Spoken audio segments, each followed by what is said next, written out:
2008 সালে রিলিজ হওয়া একটি অসাধারণ মুভি যার নাম হলো কুংফু ডাং। এটি মূলত একটি চাইনিজ স্পোর্টস কুংফু মুভি, যেখানে এমন একটি এতিম ছেলেকে দেখানো হয়েছে যে কিনা ছোটবেলা থেকেই বড় হয়েছিল কুংফু স্কুলে। আর তার কুংফু স্কুলের মাস্টারের স্বপ্ন ছিল সে একদিন অনেক বড় একজন বাস্কেটবল প্লেয়ার হবে। সে তখন তার স্বপ্ন পূরণের জন্য অনেক কষ্ট করে দেশের সবচাইতে বড় বাস্কেটবল টিমে জয়েন করে। যদিও সে কুংফুতে অনেক বেশি এক্সপার্ট ছিল, কিন্তু বাস্কেটবল খেলা সে কিছুই জানতো না। তাই সবাই তাকে নিয়ে মজা করত। এখন এত বাধা বিপত্তি পেরিয়ে ছেলেটি কি শেষ পর্যন্ত তার মাস্টারের স্বপ্ন পূরণ করতে পেরেছিল, সেটাই আমরা দেখব এই মুভিটিতে। তাহলে চলুন ঘুরে আসা যাক দক্ষ এক কুংফু প্লেয়ারের জীবনের গল্প থেকে। তো গল্পটি শুরু হয় চায়নার একটি ছোট্ট গ্রামে, যেখানে আমরা সেই গ্রামের একটি মাঠ দেখতে পাই। আর এই মাঠটির মধ্যে গ্রামের ছোট ছোট বাচ্চারা একসঙ্গে বাস্কেটবল খেলছিল। এদিকে এই মাঠটির পাশের একটি জায়গাতে একজন ব্যক্তি ঘুমোচ্ছিল। তো কিছুক্ষণ পরেই তার কানে ছোট্ট একটি বাচ্চার কান্নার আওয়াজ ভেসে আসে, যার ফলে সঙ্গে সঙ্গে তার হ্যালো ঘুম ভেঙে গাইস, যায়। এই আর মুভিটা যখনই সে দেখতে কিছুটা অনেক সামনের দিকে সুন্দর তাকায়, হয়েছে। ঠিক তখনই সে আমি সেখানে দেখছি ছোট্ট অনেক একটি সুন্দর বাচ্চাকে হয়েছে। দেখতে পায়, যে কিনা একটি পুরাতন টায়ারের মধ্যে শুয়ে কাঁদছিল। আর বাচ্চাটির সাথে একটি চিঠি ছিল। তো এই ছোট্ট বাচ্চাটিকে দেখে লোকটির খুবই মায়া হয়। সে তখন বাচ্চাটিকে নিয়ে সেখানকারই একটি কুংফু স্কুলে চলে যায়, যেখানে অনেক অনাথ বাচ্চারাও থাকে। আসলে এই লোকটি খুবই গরিব ছিল, তার নিজেরই থাকার মতো কোনো জায়গা ছিল না। তাই সে চাইলেও বাচ্চাটিকে তার সঙ্গে রাখতে পারবে না। আর এই কারণে সেই বাচ্চাটিকে এখানকার কুংফু স্কুলে নিয়ে এসেছে, কারণ এখানকার কুংফু স্কুলের মাস্টারের সঙ্গে তার খুব ভালো সম্পর্ক রয়েছে। লোকটি তখন এখানকার মাস্টারকে সমস্ত ঘটনা খুলে বলে। আর সেই বাচ্চাটির দায়িত্ব তাকে দিয়ে সেখান থেকে চলে যায়। তবে মাস্টার সেই বাচ্চাটির সঙ্গে একটি বই পেয়েছিল। বইটি মূলত ছিল একটি কুংফু বই। তাই মাস্টারের কাছে মনে হয় যে এই বাচ্চাটি হয়তো কোনো কুংফু পরিবারেরই বাচ্চা। এই ঘটনার পর প্রায় বেশ কয়েক বছর পার হয়ে যায়। সময়ের সাথে সাথে সেই ছোট্ট বাচ্চাটি বড় হতে থাকে। বাচ্চাটির নাম দেওয়া হয় ফাং। ফাংয়ের বয়স এখন মাত্র 5 বছর। মাস্টার ফাংকে অনেক আদর যত্নে বড় করে তুলছেন। এমনকি সে ফাংকে একজন কুংফু মাস্টার বানানোর জন্য একদম ছোট থেকেই ট্রেন আপ করছিল। কারণ ফাংয়ের মধ্যে এমন কিছু গুণাবলী রয়েছে যেটা কাজে লাগালে ফাং একদিন অনেক বড় একজন কুংফু মাস্টার হতে পারবে। তো মাস্টার এখানে ফাংকে কুংফুর ব্যাপারে একটি সিক্রেট জানায়। সে তাকে বলে কুংফু হচ্ছে একটি শিল্প, আর যদি কোনো মানুষ এটাকে মন থেকে একদম নিজের ভেতরে রপ্ত করতে পারে, তাহলে তার মধ্যে এক ধরনের সুপার পাওয়ার চলে আসে। এমনকি সে চাইলে সময়কেও নিয়ন্ত্রণ করতে পারে। যেমন সে তখন তার সুপার পাওয়ার ব্যবহার করে সময়কে পেছনে নিয়ে যেতে পারে, আর সেখান থেকে আবার নতুন করে সময় শুরুও করতে পারে। তবে এই ধরনের শক্তি খুব কম সংখ্যক মানুষই তাদের মধ্যে রপ্ত করতে পারে। এরপর মাস্টার ফাংকে আরো বলে, পৃথিবীতে আমার শেষ সময় চলে এসেছে। আমি আর বেশি দিন বাঁচব না, কিন্তু আমার জন্ম নেওয়াটা সার্থক হয়েছে। আমি আমার লক্ষ্য পূরণ করতে পেরেছি। কুংফু মাস্টারের সমস্ত শক্তি আমি রপ্ত করতে পেরেছি। আর তোমাকে আমি ছোটবেলা থেকে আমার সমস্ত কৌশলগুলো শিখিয়েছি। তাই আমার বিশ্বাস, আমার শেখানো কৌশলগুলো ব্যবহার করে তুমি একদিন এই শক্তি রপ্ত করতে পারবে। আর তোমার মতো একজন অনাথ বাচ্চার জন্য এটা সবচাইতে বেশি জরুরি। তোমাকে এভাবে মাঝপথে ছেড়ে যেতে আমারও অনেক কষ্ট হচ্ছে, কিন্তু আমাকে যেতেই হবে। কিন্তু ফাংয়ের বয়স অনেক ছোট হওয়ার কারণে মাস্টারের কথা সে খুব একটা বুঝতে পারে না। এদিকে মাস্টার এখানে তার কুংফু পাওয়ার ব্যবহার করে সে সঙ্গে সঙ্গে নিজেকে বরফে পরিণত করে ফেলে। আর সে সেখানেই মারা যায়, যেটা দেখে ফাং চিৎকার করে দৌড়ে মাস্টারের কাছে আসে। এমনকি সে চিৎকার করে সাহায্য চাইতে থাকে, কিন্তু দুর্ভাগ্যবশত সেখানে কেউই ছিল না। এভাবেই সেদিন মাস্টারের মৃত্যু হয়। এই ঘটনার পর প্রায় অনেকগুলো বছর পার হয়ে যায়। এখানে আমরা একটি ছেলেকে দেখতে পাই, যে কিনা সাইকেলে করে কোনো এক জায়গার উদ্দেশ্যে যাচ্ছিল। তবে এই ছেলেটি আর কেউ নয়, বরং এটাই হলো সেই ছোট্ট ফাং, যে কিনা এখন অনেক বড় হয়ে গিয়েছে। আর সাইকেল চালাতে চালাতে সে যখন একটি কলেজের সামনে এসে দাঁড়ায়, ঠিক তখনই সে কিছু ছেলেকে বাস্কেটবল খেলতে দেখতে পায়, যার ফলে সঙ্গে সঙ্গে এখানে তার মাস্টারের কথা মনে পড়ে। আসলে মাস্টার সবসময় চাইতো যে ফাং যেন অনেক পপুলার একজন বাস্কেটবল প্লেয়ার হয়, কারণ বাস্কেটবল মাস্টারের অনেক প্রিয় খেলা ছিল। তাই যখনই ফাং কোনো জায়গাতে বলের বাউন্সের আওয়াজ শুনতে পায়, ঠিক তখনই তার মাস্টারের কথা মনে পড়ে যায়। অন্যদিকে আমরা সেই কুংফু স্কুলটিকে দেখতে পাই, যেখানে ফাং বড় হয়েছে। তো স্কুলটিতে এখনো বাচ্চাদেরকে কুংফু শেখানো হয়। তাই বাচ্চারা এখানে কুংফু প্র্যাকটিস করছিল। আর বাচ্চাদেরকে দেখেই বোঝা যাচ্ছিল যে তারা কতটা দক্ষভাবে প্রশিক্ষণপ্রাপ্ত হচ্ছে। মাস্টারের মৃত্যুর পর এখন এই স্কুলটিকে প্রায় 5 জন শিক্ষক পরিচালনা করে। অর্থাৎ এই 5 জনই এখন ছিল এই স্কুলের কুংফু মাস্টার। এই মাস্টারদের নাম ছিল মাস্টার ফ্লে, মাস্টার লু, মাস্টার নি এবং মাস্টার হং, যারা কিনা কাপল ছিল। আর সর্বশেষ ছিল এখানকার হেডমাস্টার। সে ছিল সবচাইতে দক্ষ কুংফু মাস্টার। এমনকি তাকে লোহার হাতওয়ালা মানুষও বলা হতো, কারণ তার হাত এতটাই শক্ত ছিল যেটা কিনা একটি পাথরকেও দুই টুকরো করে ফেলতে পারে। আর এই হেডমাস্টার যখন বাচ্চাদেরকে ট্রেন আপ করতে আসে, তখন প্রত্যেকটি বাচ্চাই ভয় পায়, কারণ কুংফু শিখতে গেলে বাচ্চাদেরকে অনেক আঘাত সহ্য করতে হয়।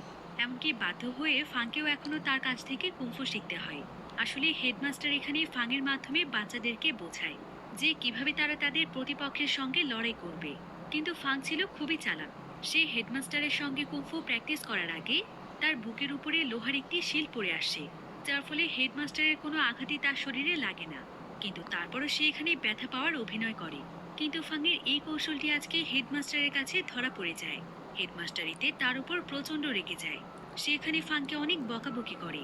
এমনকি সে বলে যে ফাংকে আজকে কোনো খাবার দেওয়া হবে না। এরপর সে ফাংকে সেখান থেকে বেরিয়ে যেতে বলে। আর ফাংয়ের যেহেতু কোনো ঘরবাড়ি এবং আত্মীয় স্বজন ছিল না, তাই ফাং তখন মন খারাপ করে একটি নদীর কিনারায় চলে আসে। কিন্তু কিছুক্ষণ পরে সে তার সামনে একটি ক্যান দেখতে পায়। আর তার একটু দূরে ছিল একটি ডাস্টবিন। তাই ফাং তখন ক্যানটিকে তার হাতে তুলে নেয়। এরপর সে ক্যানটিকে সেই ডাস্টবিনের দিকে তাক করে সোজা ডাস্টবিনটিতে ফেলতে থাকে। সে বিভিন্ন কুংফু কৌশল ব্যবহার করে ক্যানটিকে তার হাত পা নানা কৌশলে ডাস্টবিনের মধ্যে ফেলতে থাকে। এদিকে সেই নদীর পাশে থাকা একটি বেঞ্চে বসেছিল ওয়াং নামক একজন ব্যক্তি। আর সে এখানে দূর থেকে ফাংয়ের এই কৌশলগুলো দেখছিল। এরপর সে মনে মনে চিন্তা করে যে এটা কোনো ব্যাপার হলো, আমি তো এমনটা করতে পারবো। এটা ভেবে সেও তার হাতে একটি ক্যান নেয়। আর সেও তখন সেই ডাস্টবিনটিতে ক্যানটিকে ফেলানোর চেষ্টা করে। কিন্তু মজার বিষয় হচ্ছে সে হাজার চেষ্টা করেও ক্যানটিকে সেখানে ফেলতে পারে না। এরপর সে ব্যর্থ হয়ে ফাংয়ের পাশে গিয়ে বসে। সে তখন এত রাতে ফাংয়ের এখানে বসে থাকার কারণ জানতে চায়। ফাং তখন তাকে বলে যে তার কোনো ঘরবাড়ি নেই, তাই সে এখানে বসে আছে। ওয়াং তখন তার কাছে খাবারের ব্যাপারে জানতে চাইলে ফাং তাকে বলে যে সে কিছুই খায়নি। এরপর এখানে ওয়াং তাকে একটি চ্যালেঞ্জ করে। সে তাকে বলে, তুমি যদি দূরের একটি নির্দিষ্ট জায়গাতে দাঁড়িয়ে আমার মুখের মধ্যে এই কয়েনটি ফেলতে পারো, তাহলে আমি তোমাকে কথা দিচ্ছি আজকে রাতে আমি তোমাকে খাবার খাওয়াবো। ফাং তখন সঙ্গে সঙ্গে তার চ্যালেঞ্জ একসেপ্ট করে। আর সে কয়েনটি নিয়ে সোজা সেখান থেকে 20 মিটার দূরে চলে যায়। এরপর সে মুহূর্তের মধ্যে কয়েনটিকে তার মুখের মধ্যে ফেলে দেয়। তবে কয়েনের গতি এতটাই দ্রুত ছিল যে এখানে ওয়াংয়ের তো মরে যাওয়ার মতোই অবস্থা হচ্ছিল। কিন্তু কোনো মতে সে বেঁচে যায়। এরপর সে তার কথা মতো ফাংকে একটি রেস্টুরেন্টের সামনে নিয়ে আসে। কিন্তু ফাং দেখতে পায় যে এটা একটি ফ্রেঞ্চ রেস্টুরেন্ট। আর এখানকার খাবার দাবার ছিল খুবই এক্সপেন্সিভ। ফাং এতে অনেক অবাক হয়ে যায়। আর সে ওয়াংকে বলে, আপনি কি আমাকে এখানে খাবার খাওয়াবেন? আপনি অ্যাফোর্ড করতে পারবেন তো? ওয়াং তখন বলে, সেটা তুমি আমার উপর ছেড়ে দাও। আমি তোমাকে কথা দিয়েছি খাওয়াবো, তাহলে খাওয়াবই। এই বলে সে ফাংকে সেই রেস্টুরেন্টের পেছনের দরজার দিকে নিয়ে যায়। আর কিছুক্ষণ পরেই রেস্টুরেন্ট থেকে একটি মেয়ে বেরিয়ে আসে। আসলে এই মেয়েটি ছিল ওয়াংয়েরই মেয়ে। সেই রেস্টুরেন্টে ওয়েটার হিসেবে কাজ করে। তাই ওয়াং এখানে তার মেয়েকে বলে যে তার সঙ্গে একজন মেহমান এসেছে, তাই ওয়াং যেন তাদের দুজনকে খাবার এনে দেয়। মেয়েটি তখন সঙ্গে সঙ্গে ওয়াং এবং ফাংয়ের জন্য স্পেশাল কিছু ডিশ নিয়ে আসে। এমনকি তাদেরকে অনেক দামি একটি ওয়াইনও এনে দেয়। এতে ফাং খুবই খুশি হয়। এরপর তারা দুজন মিলে সেখানে বসে খাবারগুলো খেতে থাকে। খাবার খেতে খেতে ওয়াং ফাংকে বলে, তোমার সাথে আমার আরো একটি কাজ আছে। আমি জানি তুমি সেই কাজটি খুব সহজেই করতে পারবে। কথাটি শুনে ফাং অনেক কনফিউজড হয়ে যায়। এরপর দেখা যায় ওয়াং ফাংকে অনেক বড় একটি ক্লাবে নিয়ে এসেছে, যেখানে নানা ধরনের গেম রয়েছে। আর গেমগুলোর মধ্যে একটি গেম ছিল কয়েন ছুঁড়ে ফেলার গেম, যেটা এই ক্লাবের মালিকের লোকদের সঙ্গে খেলতে হয়। অর্থাৎ এখানে বাজি ধরে এই গেমটি খেলা হয়। তাই ওয়াং যখন ফাংকে এখানে খেলতে বলে, ফাংও তখন সঙ্গে সঙ্গে খেলাটিকে অনেক এনজয় করে খেলতে থাকে। সে তো মুহূর্তের মধ্যে একের পর এক কয়েন টার্গেট অনুযায়ী ফেলছিল। আর এভাবে করে প্রতিবারই ফাং ক্লাবের লোকদেরকে হারিয়ে দিচ্ছিল, যার ফলে বাজি জিতে গিয়ে ওয়াং এখানে টাকা নিচ্ছিল। কিন্তু ক্লাবের লোকেরা ফাংয়ের এমন পারফরমেন্স দেখে খুবই অবাক হয়ে যায়। আর এতগুলো টাকা হেরে গিয়ে তাদের অনেক রাগও হচ্ছিল। তাই তারা তখন খবর দিয়ে তাদের বসকে ডেকে আনে। তো টাইগার এখানে সোজা ওয়াংকে এসে বলে, তুমি প্রতিদিন এসে আমাদের ক্লাবে হেরে যাও, কিন্তু আজকে তুমি কাকে আমাদের ক্লাবে এনেছো? নিশ্চয়ই কোনো ট্রিক্স খাটিয়ে তোমরা ম্যাচ জিততে এসেছো, তাই না? আমার ক্লাবে এই সমস্ত জিনিস চলবে না। তাই এক্ষুনি আমার ক্লাব থেকে বেরিয়ে যাও। আর তোমার সাথে করে ওই ধান্দাবাজ ছেলেকে কখনোই এখানে আনবে না। ওয়াং তখন ফাংকে নিয়ে সেখান থেকে চলে যেতে চাইছিল, কিন্তু ফাং এখানে বসে চুপচাপ আইসক্রিম খাচ্ছিল। তাই সে যেতে চাইছিল না, যার ফলে ফাংকে এখানে টাইগার এবং তার লোকেরা আজে বাজে ভাষায় গালাগাল দিচ্ছিল। ফাংয়ের এতে প্রচন্ড রাগ হয়। এতে করে তাদের মধ্যে লড়াই শুরু হয়ে যায়। কিন্তু ফাং তো ছোটবেলা থেকেই কুংফু শিখেছে। আর তার কুংফু দক্ষতাও ছিল অনেক ভালো। তাই টাইগার এবং তার লোকেরা কিছুতেই ফাংয়ের সঙ্গে পেরে উঠছিল না। এদিকে ফাং তো প্রচন্ড শক্তি দিয়ে মারতে মারতে তাদের অবস্থা একদম খারাপ করে দিচ্ছিল। এতে করে কিছুক্ষণের মধ্যেই ক্লাবের সমস্ত কিছু ভেঙে চুরে একদম তছনছ হয়ে যায়। এবার পরের দিন সকালে দেখা যায় যে টাইগার তার লোকদেরকে নিয়ে ফাংয়ের কুংফু স্কুলে চলে এসেছে। সে আসলে ফাংয়ের ব্যাপারে তথ্য বের করতে গিয়ে এই স্কুলটির ব্যাপারে জানতে পেরেছে। তাই সে স্কুলের হেডমাস্টারের সঙ্গে দেখা করতে এসেছে। তো সে এখানে হেডমাস্টারের সঙ্গে একটি ডিল করতে চায়। সে হেডমাস্টারকে বলে যে সে যেন আজকের পর থেকে এখানকার লিডারশিপ ছেড়ে দেয়, অর্থাৎ হেডমাস্টারের দায়িত্ব থেকে পদত্যাগ করে। কিন্তু হেডমাস্টার তো প্রথমে কিছুতেই রাজি হচ্ছিল না। তবে টাইগার এখানে সবকিছুর ব্যবস্থা করেই এসেছিল। সে হেডমাস্টারকে এখানে অনেকগুলো টাকা এবং এক বক্স ভর্তি গোল্ড বার অফার করে, যার ফলে সঙ্গে সঙ্গে হেডমাস্টার রাজি হয়ে যায়। এবার পরের দিন সকালে স্কুলের সমস্ত স্টুডেন্টরা যখন বসেছিল তখন ফাংও সেখানে বসেছিল। কিন্তু ঠিক এমন সময় সেখানে স্কুলের হেডমাস্টার এবং টাইগার চলে আসে। হেডমাস্টার এখানে এসে বলে, গতকাল রাতে টাইগারের নাইট ক্লাবে গিয়ে কে ভাঙচুর করে এসেছে? আমরা কি তোমাদেরকে এই শিক্ষা দিয়েছি যে কুংফু পাওয়ার ব্যবহার করে মানুষের ক্ষতি করে আসবে? তোমাদের মধ্যে যে কাজটি করেছো সে উঠে দাঁড়াও। কিন্তু ফাং এখানে ভয়ে একদম চুপ করেছিল। তবে এমন সময় একজন ছেলে সেখানে দাঁড়িয়ে ফাংকে দেখিয়ে দেয় যে ফাংয়ের জন্য তাদের স্কুলের সুনাম নষ্ট হয়েছে, তাই ফাংকে শাস্তি পেতে হবে। এরপর হেডমাস্টারের কয়েকজন সঙ্গীরা মিলে এখানে ফাংকে মারতে থাকে। যদিও ফাং চাইলে এখানে তাদের সবাইকেই হারিয়ে দিতে পারত, কিন্তু সে তার টিচারকে মন থেকে অনেক সম্মান করে, তাই সে চুপচাপ এখানে মার খাচ্ছিল। এদিকে টাইগার এবং তার লোকেরা সেখানে বসে ফাংয়ের এই মারগুলো এনজয় করছিল। তবে এত মার খাওয়ার পরেও হেডমাস্টার যখন তাদেরকে কিছু বলছিল না, তখন ফাং তার মনে খুবই কষ্ট পায়। কারণ ফাং এতদিনে এই টিচারদের কাছেই বড় হয়েছে। এখন তারাই যদি তাকে ভুল বোঝে আর বিপদ থেকে রক্ষা না করে, তাহলে তাদের সঙ্গে থেকে কি লাভ? একমাত্র মাস্টার ছাড়া ফাংয়ের আর কেউই আপন নয়। একথা ভেবে ফাং তখন সকলের সামনে স্কুলের ইউনিফর্ম খুলে ফেলে আর সে তার জিনিসপত্র গুছিয়ে সারা জীবনের জন্য স্কুল থেকে বেরিয়ে যায়। কিন্তু এতে টিচাররাও অনেক মন খারাপ করে, কারণ এতগুলো বছর ধরে তারাই তো ফাংকে লালন পালন করেছে। এবার সেদিন রাতের বেলা ফাং আবারও সেই নদীর কিনারায় চলে যায় যেখানে ওয়াং বসেছিল। তো ফাং এখানে ওয়াংকে সমস্ত ঘটনা খুলে বলে। সে বলে যে সে টাইগারের উপর বদলা নিতে চায়, কারণ টাইগারের জন্যই আজকে হেডমাস্টার তাকে ভুল বুঝেছে। টাইগারের জন্যই তাকে স্কুল ছেড়ে চলে আসতে হয়েছে। আসলে আমি জানতে পেরেছি যে টাইগার টাকা দিয়ে আমাদের স্কুলকে কিনে নিয়েছে, তাই তার কথাতেই হেডমাস্টার আমাকে শাস্তি দিয়েছেন। এবার ওয়াং এখানে ফাংকে বলে, তুমি কি বাস্কেটবল খেলতে পারো? এই বলে সে ফাংয়ের হাতে একটি ফুটবল দেয় আর সে ফাংকে দূরের একটি বাস্কেট দেখিয়ে বলে, তুমি কি ওই বাস্কেটের মধ্যে বলটিকে ফেলতে পারবে? ফাং তখন বলে, এটা কি কোনো ব্যাপার হলো নাকি? এই বলেই ফাং সঙ্গে সঙ্গে বলটিকে বাস্কেটের মধ্যে ফেলে দেয়, তাও আবার ছুরি থেকে অনেকটাই দূরে বসে। এটা দেখে আগের বারের মতো এবারও ওয়াং অনেক ইমপ্রেস হয়ে যায়। তো তাদের শহরের সবচাইতে পপুলার ইউনিভার্সিটি ছিল ফার্স্ট ইউনিভার্সিটি, আর এখানকার একটি বাস্কেটবল টিমও রয়েছে। তাই ওয়াং খুব সুন্দরভাবে একটি প্রেজেন্টেশন তৈরি করে আর সে স্কুলের প্রিন্সিপালের সাথে ফাংকে পরিচয় করিয়ে দেয়। সে প্রিন্সিপালকে জানায় যে ওয়াং অনেক ভালো খেলোয়াড়, তার মধ্যে বিশেষ একটি ট্যালেন্ট রয়েছে। সে যে কোনো জিনিসকে দূর থেকে টার্গেট করে ফেলতে পারে। আপনি চাইলে ফাংকে আপনাদের বাস্কেটবল টিমে নিতে পারেন। আমার কাছে মনে হয় ও অনেক ভালো খেলবে। ওয়াং এখানে প্রেজেন্টেশনের সাথে ফাংয়ের জীবনের অনেক দুঃখের কথাও জুড়ে দেয়, যে কিভাবে ফাং তার মা বাবা ছাড়া একটি স্কুলের মধ্যে বড় হয়েছে, যাতে করে ফাংকে নিয়ে নানা জায়গাতে নিউজ হয় আর ফাং পপুলারিটি পায়। ওয়াংয়ের কথা শুনে প্রিন্সিপালও তখন ফাংকে নিতে রাজি হয়ে যায়। এবার প্রিন্সিপাল যখন ফাংকে নিয়ে তাদের ইউনিভার্সিটির বাস্কেটবল টিমের কাছে যায় আর সে ফাংকে তাদের টিমে জয়েন করাতে চায়, তখন লিজেন নামক একজন মেয়ে প্রিন্সিপালকে বলে, আসলে ক্যাপ্টেন ছাড়া আমরা কোনো নতুন সদস্যকে আমাদের টিমে নিতে পারি না, কারণ যে কেউ আমাদের সাথে খেলতে আসলেই তো তাকে আর নিয়ে নেওয়া যায় না, আর ক্যাপ্টেন থাকলে তার খেলার ধরন বুঝে তাকে নেবে। তাছাড়া আমাদের টিমে নতুন সদস্য নেওয়ার একটি নিয়ম রয়েছে, যদি কাউকে আমাদের টিমে জয়েন হতে হয় তাহলে তাকে অবশ্যই আমাদের ক্যাপ্টেনের সাথে খেলে 1 পয়েন্ট এগিয়ে থাকতে হবে। একথা শুনে ওয়াং তখন লিজেনকে বলে, ক্যাপ্টেনকে তাহলে ডেকে নিয়ে এসো। লিজেন তখন সঙ্গে সঙ্গে ক্যাপ্টেনকে ফোন করে, কিন্তু এমন সময় দেখা যায় যে ক্যাপ্টেন ঠিক তাদের পেছনেই রয়েছে, আর এই ক্যাপ্টেনের নাম হচ্ছে টিংকুয়ে। সবাই মিলে তখন তার সঙ্গে ফাংয়ের ব্যাপারে কথা বলতে যায়, কিন্তু একটি বিষয় দেখে ওয়াং এবং ফাং অনেক অবাক হয়ে যায় যে টিংকুয়ে তো এখানে মদ খেয়ে মাতাল হয়ে আছে। ওয়াং তখন লিজেনকে বলে, এটা তোমাদের ক্যাপ্টেন, এ তো মাতাল অবস্থায় রয়েছে, এ তোমাদের টিম কিভাবে লিড করবে, আর মাতাল অবস্থায় খেলবেই বা কিভাবে? কিন্তু এই কথাটি টিংকুয়ের ইগোতে লেগে যায়। সে তখন সেখানে বলে, আমি এতটাই প্রফেশনাল ভাবে খেলতে পারি যে আমার সঙ্গে আপনারা এই ছেলে কোনোদিনও পেরে উঠবে না। এবার নিয়ম অনুযায়ী ক্যাপ্টেনের সঙ্গে ফাংয়ের একটি ডুও ম্যাচ স্টার্ট হয়। আর ক্যাপ্টেন টিঙ্কুয়ে এখানে অনেক দুর্দান্ত খেলছিল। সে অনেক উঁচুতে লাফ দিয়ে বাস্কেটের মধ্যে বল ফেলতে সক্ষম হয়। এবার বাস্কেটের মধ্যে বল ফেলার পালা ফাংয়ের। সবাই ভেবেছিল ফাং টিঙ্কুয়ের সঙ্গে পেরে উঠবে না, কিন্তু ফাং এখানে অনেক দূর থেকেই বাস্কেটের মধ্যে বলটি ফেলে দেয়, যেটা দেখে সেখানে উপস্থিত সবাই অবাক হয়ে যায়। আর দেখতে দেখতে সেই ডু ম্যাচটিতে টিঙ্কুয়ের চাইতে 1 পয়েন্ট বেশিও করে ফেলে, যার ফলে ফাং টিমে সিলেক্ট হয়ে যায়।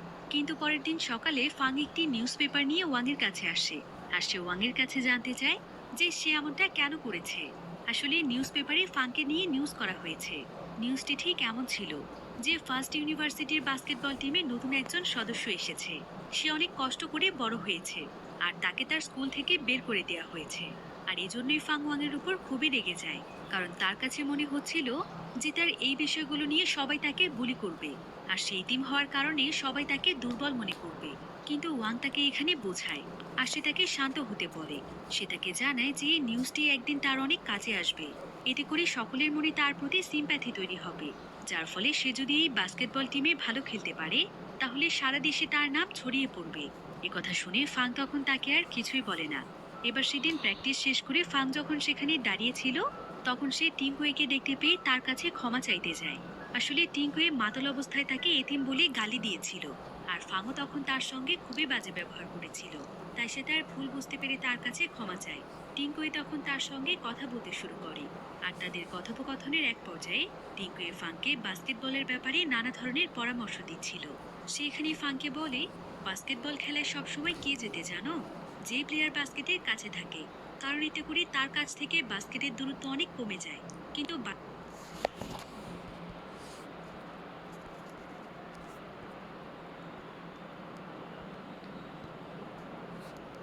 বাস্কেটবল খেলায় তোমার একটি প্লাস পয়েন্ট রয়েছে। তুমি দুর্দান্তভাবে দূর থেকেই বাস্কেটের মধ্যে বল ফেলতে পারো। আর তুমি যদি তোমার এই ট্যালেন্টকে ব্যবহার করে এগিয়ে যাও তাহলে অবশ্যই তুমি একদিন ফেমাস একজন বাস্কেটবল প্লেয়ার হবে। কিন্তু তুমি যখন বলটিকে বাস্কেটের মধ্যে ফেলেছিলে সেটা কি তুমি সত্যিই ফেলতে পেরেছিলে, নাকি কাকতালীয়ভাবে হয়ে গিয়েছে? তুমি আমাকে আরেকবার একটি বল ফেলে দেখাও তো। এরপর ফাং তার হাতে একটি বল নিয়ে অনেক দূর থেকে বাস্কেটের মধ্যে বলটি ফেলতে সক্ষম হয়। এবার পরের দিন তাদের টিমের মধ্যে প্র্যাকটিসের একটি ম্যাচ ছিল। ফাং আজকে প্রথমবারের মতো তাদের পুরো টিমের সঙ্গে খেলবে, তাই সে খুবই এক্সাইটেড ছিল। কিন্তু কিছুক্ষণের মধ্যেই দেখা যায় টিঙ্কুয়ে অনেক সকালবেলায় রেডি হয়ে এখানে চলে এসেছে, যেটা সে এর আগে কোনোদিনও করেনি। আর এটা দেখে তো লিজেন খুবই অবাক হয়ে যায়। আসলে লিজেন ছিল টিঙ্কুয়েরই ছোট বোন। লিজেন তখন টিঙ্কুয়েকে বলে, ভাইয়া, তোমার শরীর ঠিক আছে তো? তুমি তো কখনোই এত আগে আমাদের টিমে এসে জয়েন করো না, আজকে হঠাৎ করেই তোমার কি হয়ে গেল? তোমার এই পরিবর্তনের কারণটা কি? টিঙ্কুয়ে তখন বলে, আসলে আমি একজন বন্ধুকে খুঁজে পেয়েছি যার দ্বারা আমার সমস্ত দুশ্চিন্তা দূর হয়ে যাবে। আমার দুশ্চিন্তা তো সবসময় আমার টিমকে নিয়েই থাকে, কিন্তু এবার আমি এমন একজনকে পেয়েছি যে কিনা একাই আমার টিমকে জিতিয়ে দিতে পারবে। আর সবচাইতে মজার বিষয় কি জানো? যার সঙ্গে আমি প্রতিবারই বাজি ধরে হেরে যাই, এবার থেকে তার সঙ্গে বাজি ধরে আমি জিতবো, কারণ এরপর থেকে আমার টিমই জিতবে। আর তাই আমি এতটা এক্সাইটেড হয়ে খেলতে চলে এসেছি। এর কিছুক্ষণ পর সেখানে জিন নামক একটি ছেলে চলে আসে, আর তার ভাবসাব। ফাং তখন বলে, আমি কি আসলেই ভালো খেলতে পারবো? জিন তখন তাকে সেই সুনাম অর্জন করতে পেরেছে। এবার লিজেন তখন ফাংকে জিনের সঙ্গে দেখা করাতে নিয়ে আসে। তো ফাং যখনই জিনকে তার নাম বলতে যাবে ঠিক তখনই জিন তাকে বলে, তোমার পরিচয় দিতে হবে না, আমি তোমার ব্যাপারে শুনেছি। শুনলাম তুমি নাকি অনেক ভালো খেলতে পারো, কিন্তু তুমি বাস্কেটবলে নতুন, তাই হয়তো তেমন নিয়ম কানুন জানো না। কোনো সমস্যা নেই, আমরা সবাই মিলে অনেক শক্তিশালী একটি টিম তৈরি করব, আর আমাদের পুরো টিমকে নিয়ে অনেক দূর এগিয়ে যাব। ফাং তখন বলে, আমি কি আসলেই ভালো খেলতে পারবো? জিন তখন তাকে বলে, হ্যাঁ অবশ্যই পারবে, কিন্তু আগে তোমাকে বাস্কেটবলের বেসিক জিনিসগুলো শিখতে হবে। তাই প্রথমে তুমি ভালোভাবে তোমার ট্রেনিংগুলো কমপ্লিট করো, তারপর বোঝা যাবে যে তুমি কতটা ভালো খেলতে পারবে। কিন্তু ঠিক এমন সময় সেখানে ওয়াং চলে আসে, আর ওয়াং এখানে জিনকে বলে, তুমি চাইলে প্রথমে ফাংয়ের খেলা দেখতে পারো, তাহলে তুমি বুঝবে যে ও কতটা ভালো খেলতে পারে। ওকে একবার তোমরা সুযোগ দিয়ে দেখতে পারো। তো এভাবেই প্রায় বেশ কিছুদিন পার হয়ে যায়। আর আজকে ছিল তাদের ইউনিভার্সিটির এবছরের ফার্স্ট ম্যাচ। তো টিমের সবাই এখানে একসঙ্গে খেলছিল, কিন্তু ফাংকে এখানে রাখা হয়েছে ব্যাকআপ প্লেয়ার হিসেবে, কারণ সকলের ধারণা ছিল ফাং বাস্কেটবল খেলার নিয়ম কানুন জানে না। তো প্রায় অনেক সময় ধরে ফাং সেখানে বসে। ওয়াং তখন টিঙ্কুয়েকে বলে, এভাবে খেলতে গেলে তো তোমরা ম্যাচ হেরে যাবে, তাই তোমার জায়গায় একবার ফাংকে সুযোগ দিয়ে দেখো।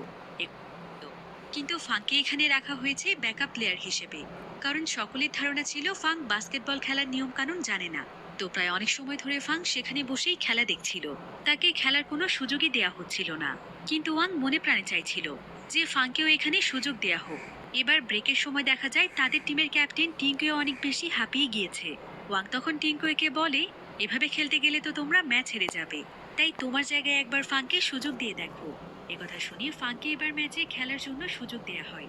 এবার আবারও যখন খেলা শুরু হয়, তখন প্রতিপক্ষ দলের প্লেয়াররা ফাংকে হারানোর জন্য উঠে পড়ে লেগে যায়। এতে করে ওয়াং সহ বাকি সবাই অনেক আপসেট হয়ে যায়। এবার যখনই তাদের টিম একদমই হারতে বসেছিল, ঠিক তখনই ফাংয়ের মধ্যে কনফিডেন্স চলে আসে। সে তখন দূর থেকে একের পর এক পয়েন্ট করতে থাকে, যার ফলে তাদের টিম আজকে জিতে যায়। এরপর থেকে ফাং আরও অনেক ভালোভাবে ট্রেনিং নিতে শুরু করে। সে দিনরাত সবসময় বাস্কেটবল প্র্যাকটিস করতে থাকে, যাতে করে সে সামনে আরো ভালো পারফরমেন্স করতে পারে। আর তাকে বাস্কেটবল প্র্যাকটিস করতে হেল্প করছিল লিজ্যাং। এভাবে করে দেখা যায় ফাং লিজ্যাংকে পছন্দ করতে শুরু করেছে। আসলে ফাং যেদিন সাইকেল চালিয়ে ইউনিভার্সিটির সামনে দিয়ে যাচ্ছিল, সেদিনই সে দূর থেকে লিজ্যাংকে দেখেছিল। আর প্রথম দেখাতেই তার লিজ্যাংকে ভালো লেগে যায়। এবার একদিন রিহার্সেলের সময় ফাং স্টুডিও রুমে চলে যায়, আর সেখানে গিয়ে সে নিজের অনেকগুলো ফানি ফটো ক্লিক করে। এরপর সেই ছবিগুলো দিয়ে একটি অ্যালবাম বানিয়ে সেটা সে লিজেনকে উপহার দেয়। আর লিজেনও তখন সেই অ্যালবামটি পেয়ে অনেক খুশি হয়ে যায়। আস্তে আস্তে লিজেনের মনেও ফাংয়ের জন্য ফিলিংস তৈরি হচ্ছিল। এবার একদিন রিহার্সেলের সময় ফাং তাদের ক্যাপ্টেন টিঙ্কুয়ের কাছে আসে, আর সে টিঙ্কুয়েকে বলে, আমি তো অনেক প্র্যাকটিস করছি, তাই আমি এখন চাই তুমি আমাকে স্ল্যাম ডাঙ্ক শেখাও। কিন্তু টিঙ্কুয়ের কাছে মনে হচ্ছিল যে ফাং এখনো স্ল্যাম ডাঙ্ক শেখার মতো পজিশনে আসেনি, তাই সে সেখান থেকে উঠে চলে যায়। আসলে স্ল্যাম ডাঙ্ক ছিল বাস্কেটবল খেলার সবচাইতে কঠিন একটি ধাপ, তাই টিঙ্কুয়ের কাছে মনে হচ্ছিল নতুন হিসেবে ফাং এটা পারবে না। তাই ফাংয়ের এতে অনেক মন খারাপ হয়। সে তখন সিদ্ধান্ত নেয় যে সে একাই স্ল্যাম ডাঙ্ক শিখবে। যার ফলে রাতের বেলা যখন বাস্কেটবলের স্টেডিয়াম একদম ফাঁকা থাকে, ফাং ঠিক সেই সময় একা একাই সেখানে প্র্যাকটিস করতে থাকে। সে সোজা বাস্কেটটির সামনে চলে যায়, আর সে অনেক উঁচুতে লাফ দিয়ে বলটিকে বাস্কেটের মধ্যে ফেলার চেষ্টা করে। প্রথমে তো সে নর্মালভাবে এত উঁচুতে লাফ দিতে পারছিল না, কিন্তু সে তখন তার কুংফু দক্ষতা ব্যবহার করে লাফ দেয়। এতে করে দেখা যায় যে সে বাস্কেট থেকে অনেক বেশি উপরে চলে গিয়েছে, যার ফলে বলটিকে বাস্কেটে ফেলতে গিয়ে সে মাটিতে পড়ে যায়। কিন্তু তারপরও সে তার চেষ্টা চালিয়ে যায়। এবার কিছুদিন পরেই তাদের ইউনিভার্সিটির সেকেন্ড ম্যাচ শুরু হয়। তবে তাদের ম্যাচ শুরু হওয়ার আগে প্রতিপক্ষ দলের একজন প্লেয়ার ফাংয়ের সামনে আসে, আর সে ফাংকে নিয়ে এখানে মজা করছিল যে ফাং একজন 18 ছেলে, আর সে ক্লাবে ভাঙচুর করার কারণে তাকে তার স্কুল থেকেও বের করে দেওয়া হয়েছে। আসলে এসব কথা বলে সে ফাংয়ের খেলার উপরে ফোকাস নষ্ট করতে চাইছিল, কিন্তু ফাং এখানে তাকে কিছুই বলে না। এবার কিছুক্ষণের মধ্যেই তাদের ম্যাচ শুরু হয়, আর রেফারি যখন বলটিকে উপরে ছুঁড়ে মারে, ঠিক তখনই ফাং রাগে এবং কোপে সঙ্গে সঙ্গেই বলটিকে পাঞ্চ করে, যার ফলে বলটি সোজা চলে যায় জিনের কাছে। আর সুযোগ পেয়ে জিনও তখন বলটিকে বাস্কেটের মধ্যে ফেলে দেয়। এরপর ফাং সেখানে এক এক করে পয়েন্ট করতে থাকে। সে আজকে এতটাই ভালো খেলছিল যে সকলেই এখানে অনেক অবাক হয়ে যায়। এমনকি সেই ছেলেটিও অনেক অবাক হয়, যে কিনা কিছুক্ষণ আগে ফাংকে নিয়ে মজা করছিল। এবার দেখতে দেখতেই খেলার একদম লাস্ট রাউন্ড চলে আসে, আর ফাং এখানে স্ল্যাম ডাঙ্ক করে পয়েন্ট করার চেষ্টা করছিল।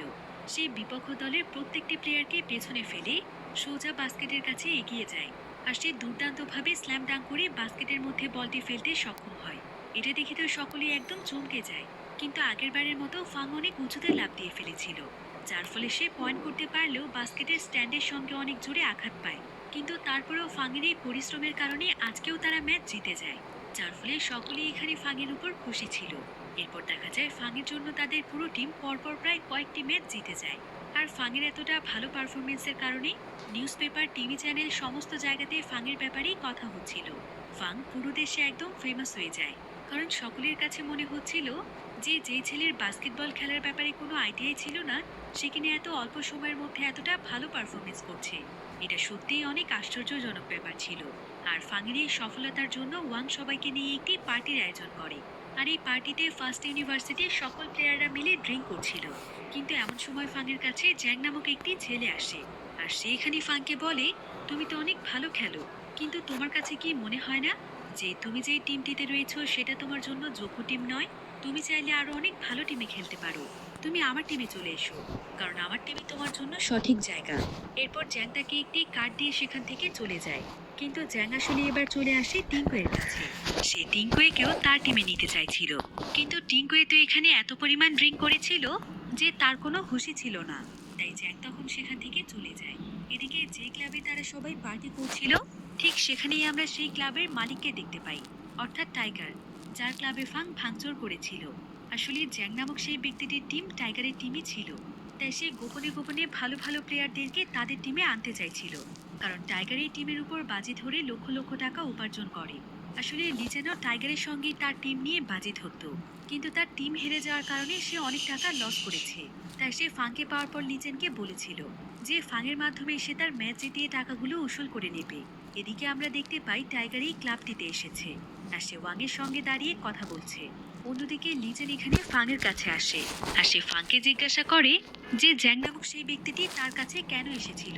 ফাং তখন তাকে সমস্ত কথা খুলে বলে যে জ্যাং তাকে তার টিমে জয়েন হতে বলছে।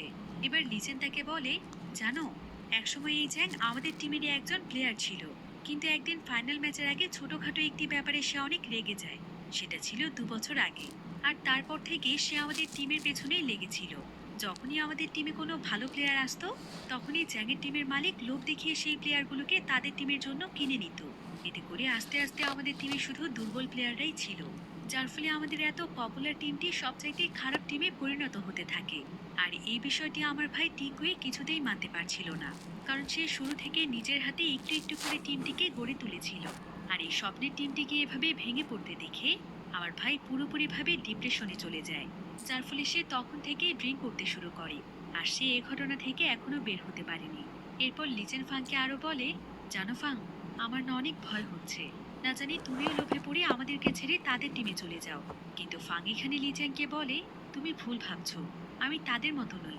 আমি তোমাকে কথা দিচ্ছি, আমি কখনোই আমাদের এই টিম ছেড়ে যাব না, কারণ এখন এই টিমটিকে নিয়েই আমার সমস্ত স্বপ্ন। এদিকে টাইগার অনেক রাগান্বিত হয়ে সেই ক্লাব থেকে বেরিয়ে যায়।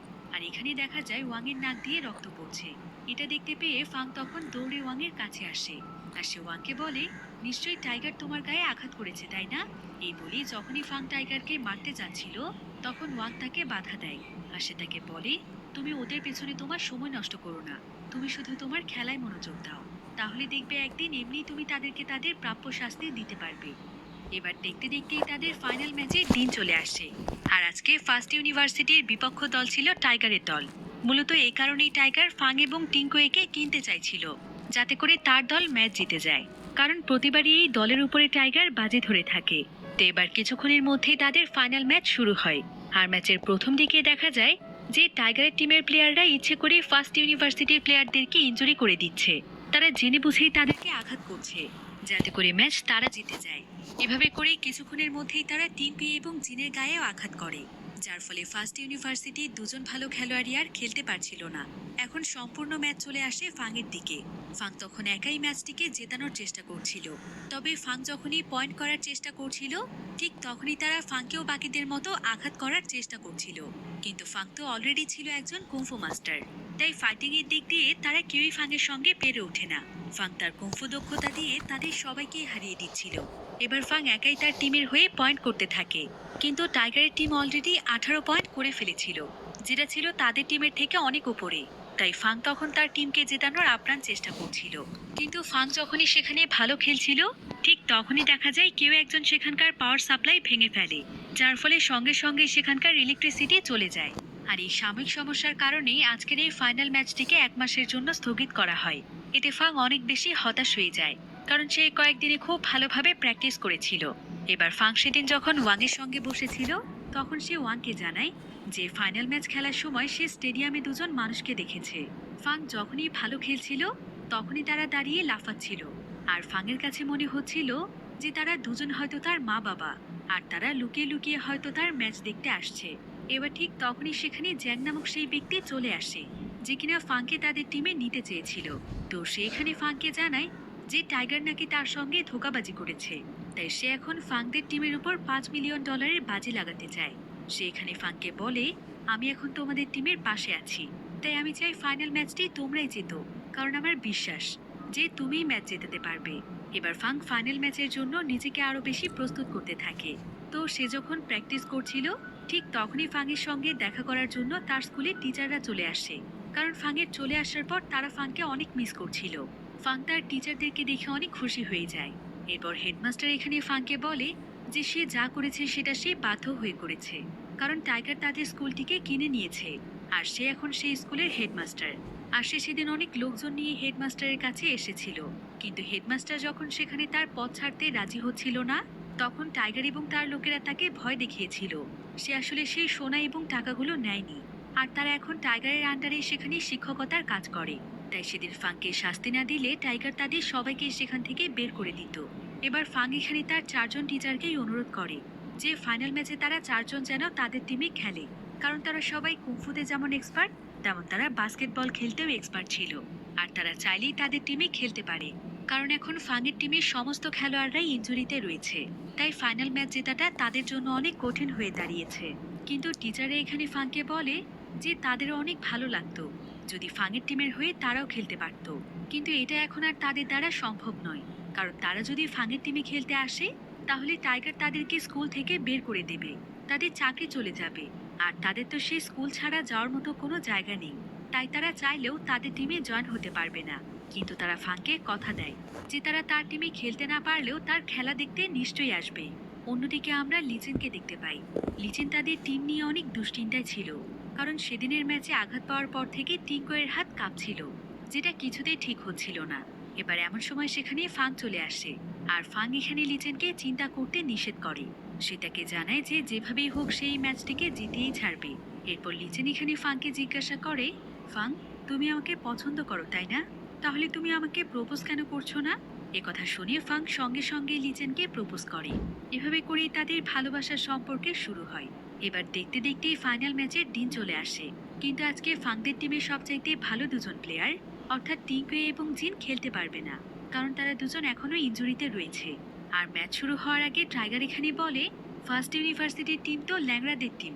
আমি তো এটাই বুঝতে পারছি না যে তারা কোন সাহসে আমাদের সঙ্গে খেলতে আসছে। কিন্তু ঠিক তখনই স্টেডিয়ামে প্রবেশ করে ফাংয়ের 4জন টিচার। আসলে তারাও এখন ফাংয়ের টিমের হয়ে খেলবে। এতে করে যদি তাদের চাকরি চলেও যায় তাতেও তাদের কিছু যায় আসে না। তারা আজকে ফাংয়ের জন্যই লড়বে। আর ফাং তার টিচারদেরকে দেখে অনেক খুশি হয়ে যায়। এদিকে টাইগারের একজন ম্যানেজার এখানে রেফারিকে বলে যে এটা খেলার নিয়মের বাইরে, তারা হঠাৎ করে কোনো টিমে এভাবে এসে জয়েন করতে পারে না। কিন্তু রেফারি এখানে তাদেরকে জানায়, না না, তারা হঠাৎ করে আসেনি, তারা আগে এসে টিমে তাদের নাম দিয়ে গিয়েছে। তাই তারা চাইলেই এখন ফার্স্ট ইউনিভার্সিটির হয়ে খেলতে পারবে। এবার কিছুক্ষণের মধ্যেই তাদের ফাইনাল ম্যাচ শুরু হয়ে যায়। আর যেহেতু এখন ফাংদের টিমে 4জন কুংফু মাস্টার ছিল, তাই তারা টাইগারের টিমকে খুব বাজেভাবে বিট করছিল। তারা একের পর এক পয়েন্ট করতে থাকে। এমনকি এই ম্যাচে দেখা যায় যে ফাং এখন খুব সুন্দরভাবে স্ল্যাম ডাঙ্কও করতে পারছে। সে স্ল্যাম ডাঙ্কের মাধ্যমে বেশ কয়েকটি পয়েন্ট করে ফেলে।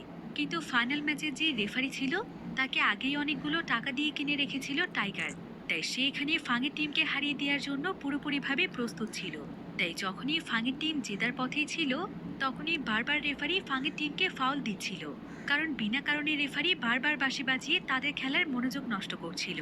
আর এটা দেখতে পেয়ে একজন টিচার একটি পিন বের করে, আর সেই পিনটি দিয়ে সে সোজা রেফারির গলায় অ্যাটাক করে, যার ফলে রেফারি আর সেখানে বাঁশি বাজাতে পারছিল না।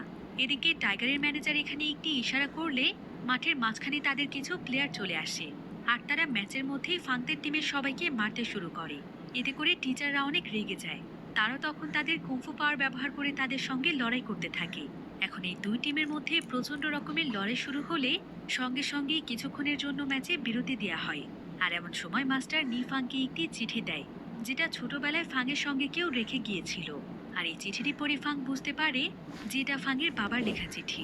চিঠিটিতে লেখা ছিল যে ফাংকে এভাবে ফেলে যাওয়ার জন্য তারা অনেক কষ্ট পাচ্ছে, কিন্তু পরিস্থিতি এমন হয়ে গিয়েছে যে ফাংকে ফেলে যাওয়া ছাড়া তাদের আর কিছুই করার ছিল না। এখন ফাংয়ের কাছে আবারও মনে হচ্ছিল যে স্টেডিয়ামে অডিয়েন্সের মাঝখানে বসা সেই দুজন মানুষই হয়তো তার মা বাবা। এবার কিছুক্ষণ পর আবারও তাদের ম্যাচ শুরু হয়। আর এমন সময় দেখা যায় যে ফাংদের টিমে টিঙ্কুয়ে এবং জিনো জয়েন করেছে। এটা দেখে তো টাইগারের টিমের সবাই একদম অবাক হয়ে যায়, কারণ তারা এত তাড়াতাড়ি ঠিক হয়ে গেল কিভাবে। জিন তখন টাইগারের টিমের ক্যাপ্টেনকে বলে, কুংফু শুধুমাত্র একটি ফাইটিং স্কিল নয়, বরং এই কুংফু পাওয়ারের মাধ্যমে মানুষকে ঠিক করাও সম্ভব।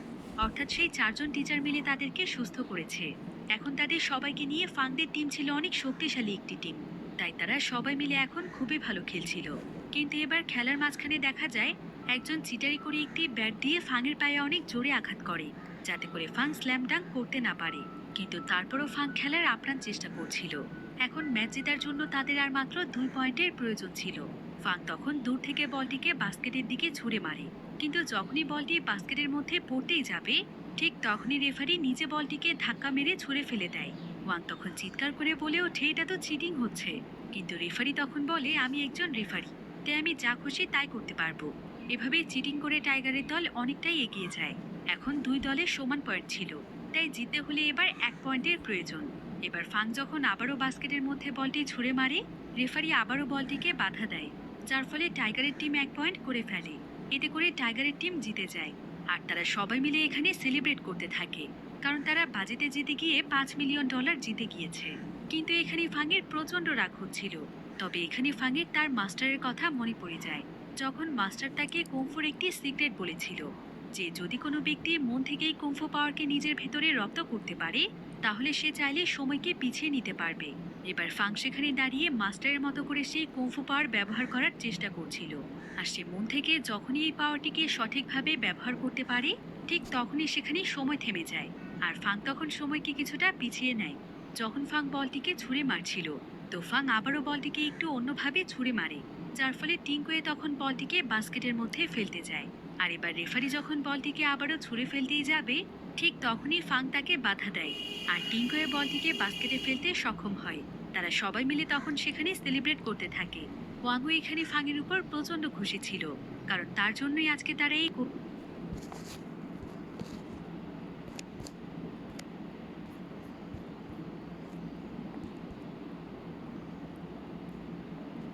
কঠিন ম্যাচটি জিততে পেরেছে। এমনকি সেখানে জ্যাংও চলে আসে, যে কিনা তাদের টিমের উপর $5 মিলিয়ন বাজি ধরেছিল। আর এই বাজি জিতে যাওয়ার কারণে সেও তাদের সকলের সঙ্গে সেলিব্রেট করছিল। এদিকে ফাং সেখানে সেই দুজন মানুষকে দেখতে পায়, যাদেরকে সে তার মা বাবা ভাবছিল। কিন্তু দেখা যায় তারা দুজন দৌড়ে জিনের কাছে চলে আসে। আসলে তারা ছিল জিনের মা বাবা। এটা জানতে পেরে ফাংয়ের অনেক মন খারাপ হয়। এই ঘটনার পর প্রায় বেশ কিছুদিন কেটে যায়। ফাং এখানে ওয়াংয়ের সঙ্গে বসেছিল, আর তার বাবাকে জিজ্ঞাসা করে, আমি কি অপরাধ করেছিলাম বাবা, যে তোমরা আমাকে এভাবে অনাথ করে দিয়ে ফেলে রেখে গিয়েছিলে? ফাংয়ের বাবা তখন তাকে বলে, আসলে তোমার দাদি তোমাকে এবং তোমার মাকে মেরে ফেলতে চাইছিল, কারণ সে তোমার মাকে আমার ওয়াইফ হিসেবে মানতে পারছিল না। এমনকি সে প্ল্যান করে তোমার মাকে মেরেও ফেলেছিল, তাই তুমি যাতে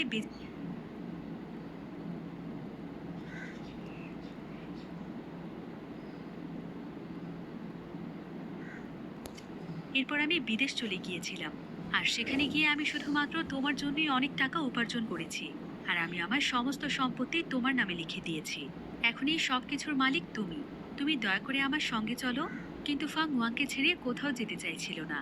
তারপরে এতগুলো বছর পর তার বাবার অনুরোধ রাখার জন্য সে ওয়াংকে রেখে তার বাবার সঙ্গে চলে যায়। এই ঘটনার পর প্রায় বেশ কয়েকদিন পার হয়ে যায়। এখানে আমরা ওয়াংকে দেখতে পাই। ওয়াং তার মেয়ের সঙ্গে মন খারাপ করে বসে আছে। আসলে ফাং চলে যাওয়ার পর থেকে তার কোনো কিছুই ভালো লাগছিল না, কারণ সে ফাংকে নিজের ছেলের মতোই ভালোবাসতো। কিন্তু সেদিনের পর থেকে ফাং একদিনও তার সঙ্গে কথাও বলতে আসেনি। তাই ওয়াংয়ের মেয়ে এখানে তাকে বলে, তুমি তো চাইলে ফাংয়ের সঙ্গে গিয়ে দেখা করে আসতে পারো বাবা, তুমি কেন এভাবে কষ্ট পাচ্ছ? কিন্তু ওয়াং তখন বলে, ফাং এখন নতুন জীবন পেয়েছে। ও এখন আমার চাইতে অনেক উঁচু স্থানে রয়েছে। তাছাড়াও এখন একজন সেলিব্রিটি। আমি ওর কাছে গিয়ে শুধু শুধু ওকে ডিস্টার্ব করতে চাই না। ও এখন অনেক ব্যস্ত মানুষ। তার মেয়ে তখন তাকে বলে, ঠিক আছে, তুমি সকাল থেকে তেমন কিছুই খাওনি, আমি তোমার জন্য খাবার আনতে যাচ্ছি। এবার ঠিক এমন সময় ওয়াংয়ের কাছে যে গ্লাসটি রাখা ছিল, হঠাৎ করে সেই গ্লাসটির মধ্যে একটি কয়েন এসে পড়ে। ওয়াং দেখতে পায় যে তার সঙ্গে দেখা করতে ফাং এসেছে।